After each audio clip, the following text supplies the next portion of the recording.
If you're watching this, welcome to Divestments Unfiltered. So, on this channel, I will be doing trade reviews, just sharing my trading journey without the flashy lights and nice educational polished videos. All the good and the bad, losing days, even the days maybe I might doubt myself, and just to record what's going through my head so that you can get the real experience as to what trading really is. Because a lot of people share their journey when they are now making thousands and thousands of dollars a day, but they don't really share this phase where, okay, you're profitable and you're trying to make sure it stays that way, and then you're building your career, you're building your trading account. So I took only 3 trades this week. I skipped out on the first 2 weeks of trading, which is six, 7 sessions. I was traveling, still enjoying my December, but now we are back and I expect to be trading every day as long as there's a setup. If there's no setup, I would just make a video saying what happened that day in the market and why I didn't take a trade. But expect to see kind of daily short clips from me breaking down the trade I took, how much I lost, how much I won, so that you can learn from it. I hope that you find value. But yeah, let's get right into the trades I took. I traded the same name, the same stock, AMD, this this week. It just provided more value and it was clean, and yeah, I was able to luckily make money from AMD because it could really go the other way sometimes with this name.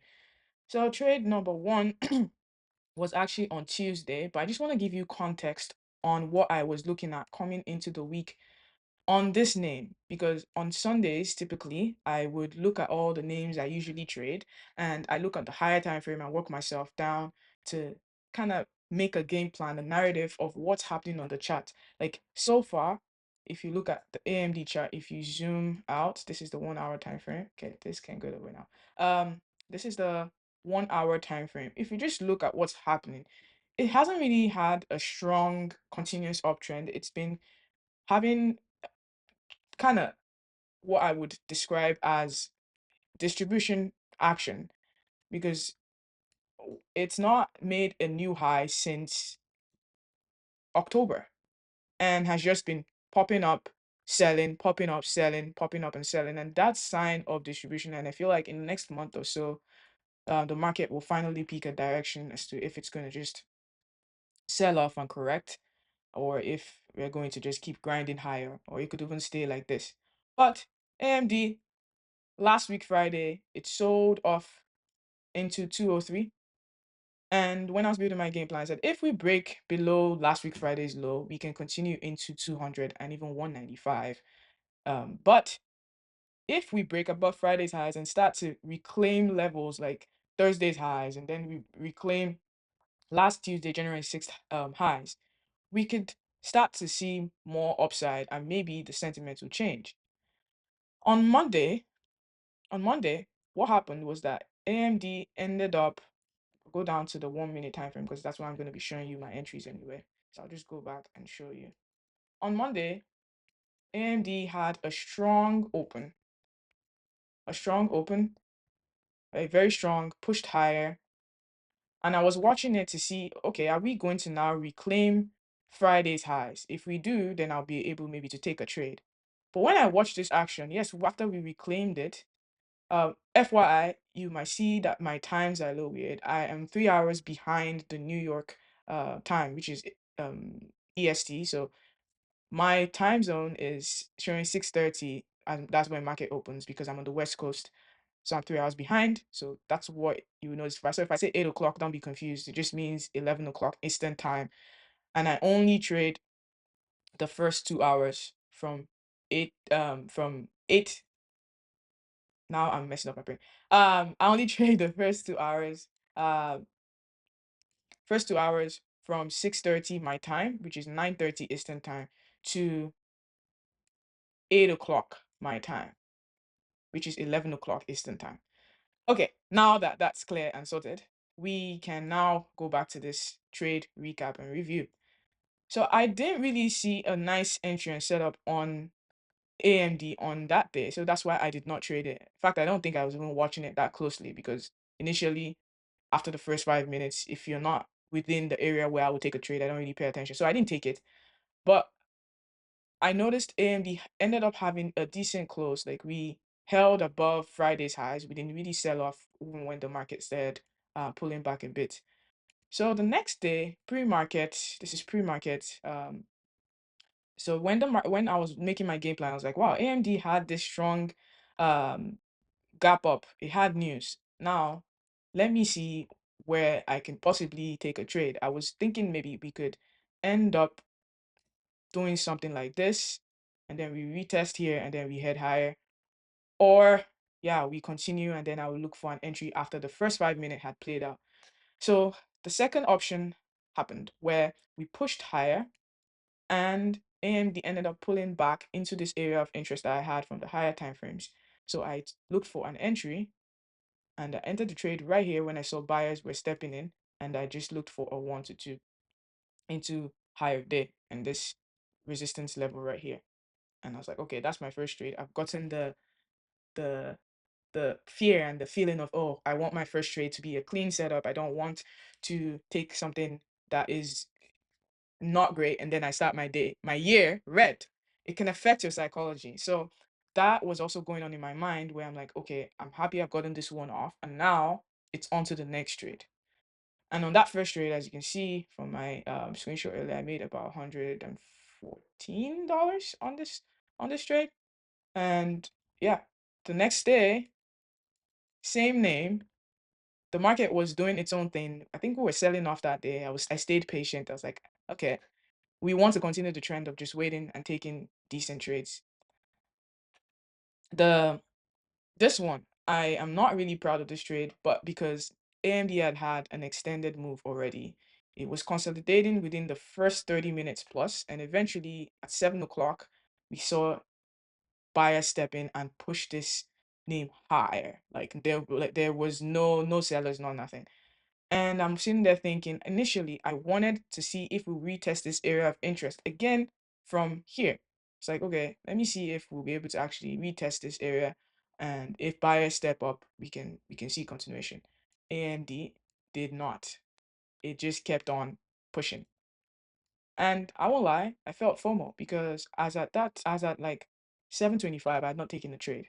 Mind you, I had not even taken trades to start the year, except the one I just went off. I'm like, that feeling of, oh, you're missing out on profits. But I was like, no, you're not necessarily missing out on profits. You're just missing out also on losses or potential losses. Just calm down and just wait for something that actually makes sense and you can explain to somebody.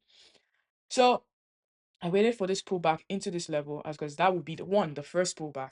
Most of the time, eight times, 8 times out of 10, you would see that the first pullback is bought up.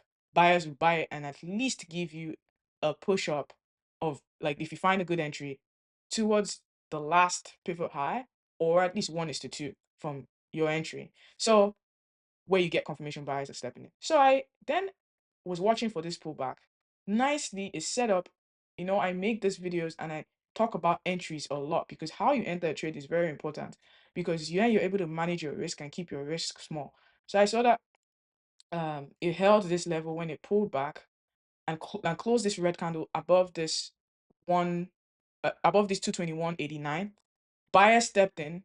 I got confirmation. I entered and I just looked for a 1:2 on that trade. Now, I would rate this trade more like a B or B plus setup for me because look at this move. Like it had it had moved a lot for the day, and there's a high chance that that was it. It could have just reversed on me.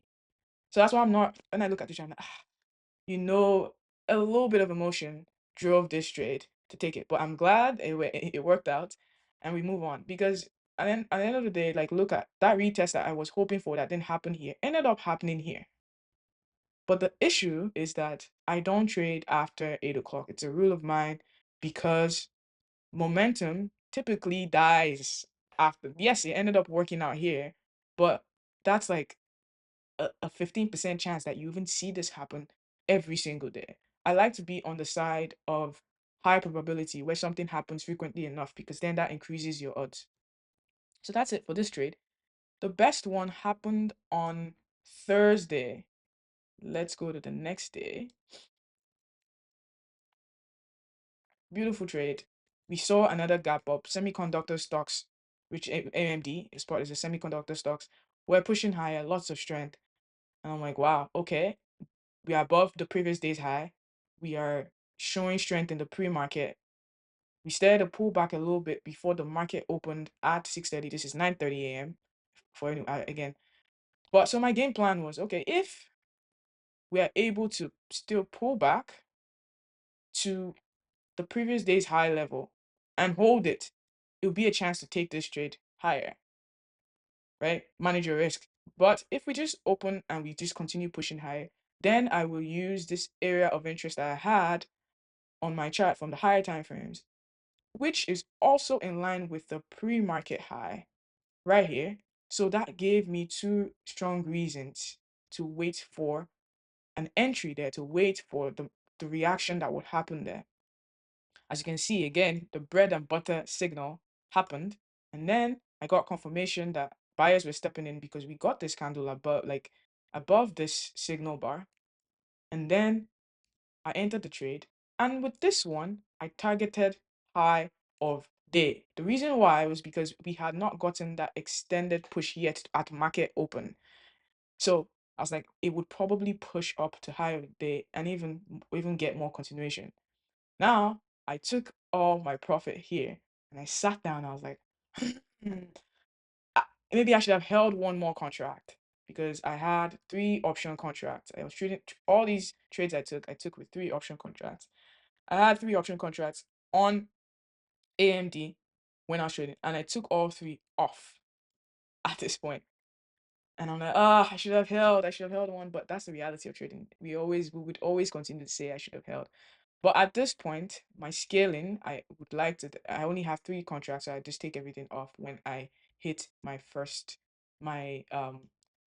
target. And if it's more than 1:2, if it's more than 1:2 risk to reward, I just take everything off because I am trying to stack, and build my cushion. And then eventually I would scale up and be able to leave runners or trailers on my trades. That's how I traded this past week.